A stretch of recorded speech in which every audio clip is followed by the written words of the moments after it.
Well, alright, welcome back to As It Should Be. Paul Bertolino here in the world-famous As It Should Be studios. And today I am doing a track versus track featuring the great Judas Priest. That's right. In fact, I'm putting two very beloved Judas Priest albums, two beloved by me, probably beloved by you too if you're a Priest fan. I'm gonna guess, huh?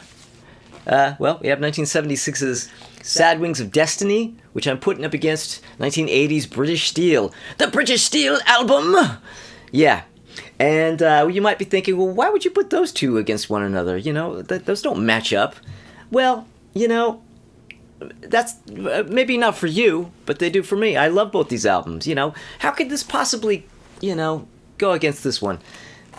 In my little world, they can, and they will. I mean, they are from two different eras. We have, you know, the earlier 70s era. We have the early 80s era, both of which I absolutely love. And these are two of my favorites of theirs. I'm trying not to give away too much there because at some point we're going to be doing a Judas Priest album ranking.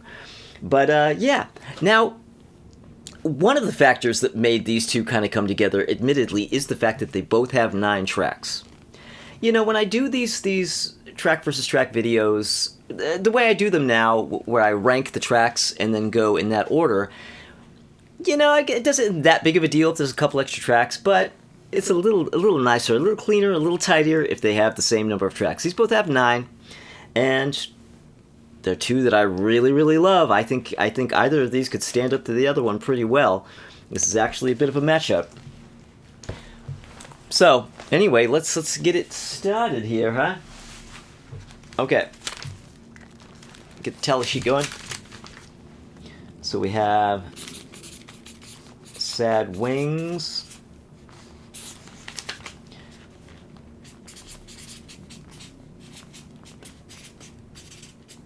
Versus British Steel.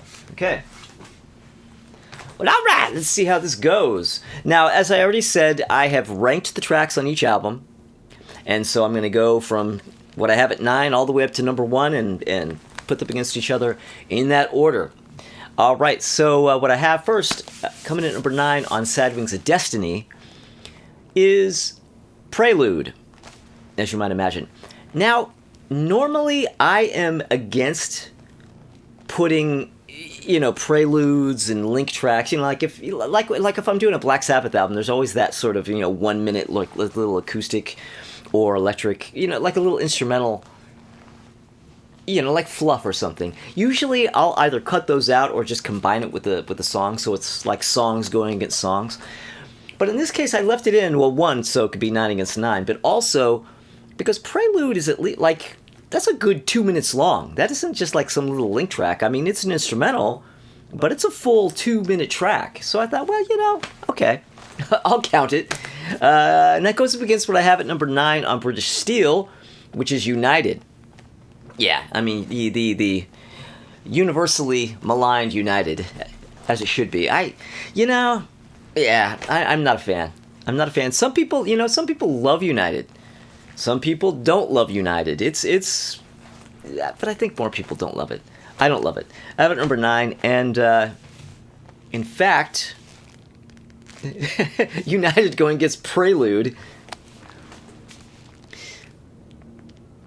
Honestly, I'm going to go with Prelude. Yeah. I mean, United has the benefit of being a song, but it's a song I don't like. So yeah, I'm going to go with Sad Wings. Okay, so coming in number 8 on Sad Wings, I have Epitaph. Yeah, Epitaph. It's kind of like Priest trying to do Queen, really. Don't you think? There's definitely like it doesn't sound exactly like Queen, but I definitely hear some Queen vibes in there. Like almost definitely some Queen vibes in there. And that goes up against what I have at number 8, coming in number 8 on British Steel, which is, okay, before I say it, yes, I have ranked this criminally low. People are going to lose their fucking minds when I tell you what I have at number 8. The Rage. Yeah, there you go. There it is. The Rage, right there. I see it. Now look, The Rage is great. The Rage is a great track, and I know you love it more than I do. I think The Rage is great. But this album is so stacked, I just like the other ones more. And honestly, I don't know. I don't love the Rage that much. Not as much as you do. Not as much as most people do. But it's still great. The Rage is still great. And yeah, I'm going to take it over Epitaph. Yeah, so it wins. Okay, so is that a consolation prize? At least it wins, right? Okay. Okay. So coming in number 7. Coming in number 7 on Sad Wings, I have Dreamer Deceiver. And that goes up against what I have at number 7 on British Steel, which is the closing track, Stealer. Ooh, yeah, you know, that's also a pretty easy one, actually. Yeah, I'm gonna go Stealer. Ooh. See, at a glance, or without looking at the tracks, or without thinking about it, I would have said that maybe I like Sad Wings a little bit more than British Steel. But so far British Steel's winning. We'll see how it goes. Okay, well, coming number 6 on Sad Wings, Genocide. And that goes up against what I have at number 6 on British Steel, which is You Don't Have to Be Old to Be Wise. The opening track on side 2, if you have the UK version, or the second track on side 2 if you have the US version, which is the one I grew up with. And that's what this one is. This is the US version. But,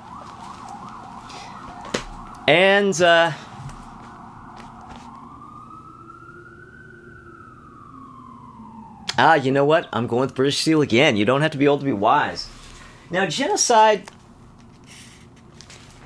that's one of those where I probably... Now, I think anybody who's around my age who grew up listening to Judas Priest, a lot of us heard the Unleashed in the East album before hearing the 70s albums. I'm definitely one of those guys. So, you know, and so many people can tell the same story, that when you finally went back and listened to those 70s albums, a lot of the tracks, you know, the studio versions sounded kind of slow and kind of limp and kind of thin compared to the Unleashed versions. Genocide is definitely one of those ones where obviously the Unleashed version is better. Yeah. Now, generally speaking, I have really gone back and just really gotten so much more into the 70s stuff. I love the 70s stuff now. It took me a while to get into it, but ultimately I did, and I absolutely love those 70s albums. And Genocide, you know, a great one, but yeah, I'm going to have to put You Don't Have to Be Old to Be Wise over it, so, alright. Right? Okay. What do I have at number 5? Coming in number 5 on Sad Wings. Island of Domination! Yeah, Island of Domination. Here's Judas Priest kind of doing a Thin Lizzy. You know, kind of like the Thin Lizzy boogie thing. Kind of rhythm. Yeah. And, well, I have that against what I have at number 5 on British Steel, which is Living After Midnight. Yeah, Living After Midnight! And, ooh.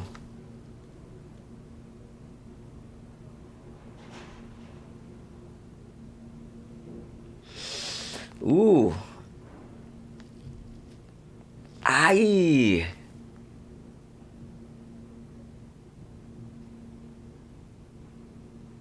Well.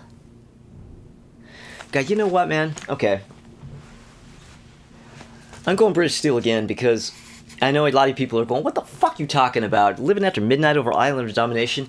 Well, you know, British Steel is kind of, you know, where I got into Priest was in that early 80s time, and some of this stuff, I mean, Living After Midnight was just a song that I loved in the early 80s, and it runs a little deeper, and it's damn close. It's damn close. I almost took Island of Domination over it, but I realized, yeah, kind of Living After Midnight. Okay. Wow, I really thought Sad Wings was going to really stand up to British Steel. Again, you know, at a glance, I would have thought that I preferred this album. I don't know. Well, also, sometimes it depends, too. It's you know, the preference of an album sometimes really is about the whole album experience. You know what I mean? And I think I do get more into listening to Sad Wings, just listening to the whole album, but sometimes the individual tracks taken out of context and having to go against others, it's like, it can be a little different. Anyway, so number 4. Coming in number 4 on Sad Wings, I have Deceiver. And that goes up against, well, what I have at number 4 on British Steel. which is Metal Gods. Oh, damn. Woo. Well, I mean, that's kind of no contest. Damn. Metal Gods, yeah. Metal Gods, easily. Shit, I can't believe this. British Steel is completely annihilating Sad Wings. I did not see this coming, guys. Okay, alright, so coming in number 3 on Sad Wings, I have Tyrant, which goes up against what I have at number 3 on British Steel, which is Grinder. Oh, man.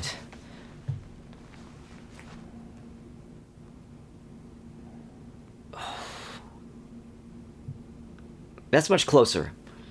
That's much closer. Tyrant versus Grinder. Ooh.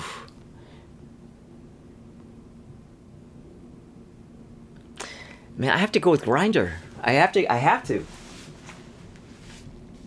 Yeah, I have to go with Grinder.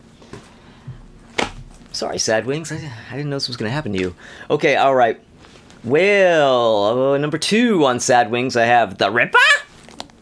The fucking Ripper. Yeah. Yeah, talk about a song that sounded completely and utterly lame to me when I went back to the studio version. It sounded like a joke to me when I went back when I was in high school. But I love the hell out of it. And I have it at number 2. Like, yeah, the studio version of The Ripper fucking kills. But I had to grow into it, I guess. I don't know. But anyway, well, that goes with what I have at number 2 on British Steel, which is Breaking the Law. Yeah, Breaking the Law. And you know what?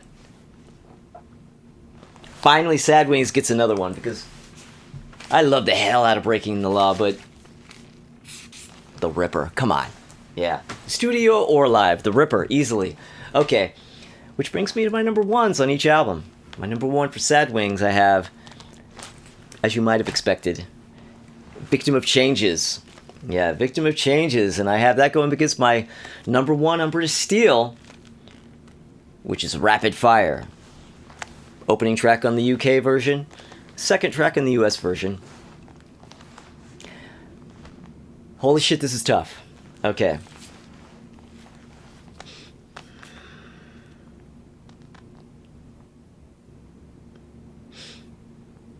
Oh, it's so close. But you know what? I know which one I'm going to choose, but it is close.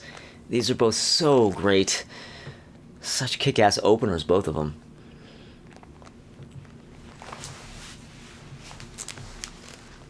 But I'm going Victim of Changes. Yeah, going Victim of Changes. But damn, I'm telling you, it is close. Okay, well, that was a bit of a slaughter. British Steel got 1, 2, 3, 4, 5, 6. And Sad Wings got 3.